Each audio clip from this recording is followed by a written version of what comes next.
Praise the lord. ఈ రోజు దేవుని జీవవాక్యము సామెతల గ్రంథం 1వ అధ్యాయము 33వ వచనము. నా ఉపదేశం అంగీకరించువాడు సురక్షితంగా నివసించును. Proverbs chapter 1 verse 33. Whoever listens to me will live in safety.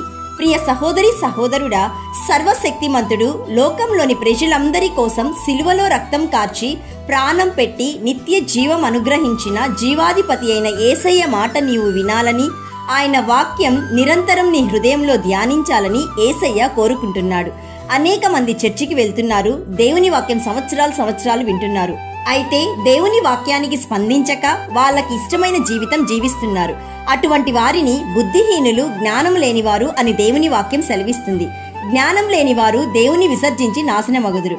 బుద్ధిహీనులు క్షేమం కలిగినదని మైమరచి నిర్మూలమగుదురు. కాబట్టి ప్రియ సహోదరి సహోదరుడా, దేవుని వాక్యానికి స్పందించి ఆయన ఉపదేశంకు లోబడి నిన్ను నీవు సమర్పించుకో. అప్పుడు నీవు ఖచ్చితంగా సురక్షితంగా నివసించగలవు. ఎంత కీడు వచ్చినా భయము లేకుండా నెమ్మదిగా జీవించగలవు. So my dear friend, word of God is so valuable in your life and give you a garland to grace your head and present you with a glorious crown.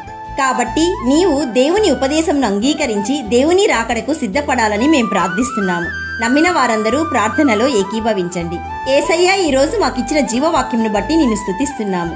తండ్రి, నీ ఉపదేశము ద్వారా మాకు జ్ఞానమును, తెలివిని, వివేచనము దయచేయమని ప్రార్థిస్తున్నాము.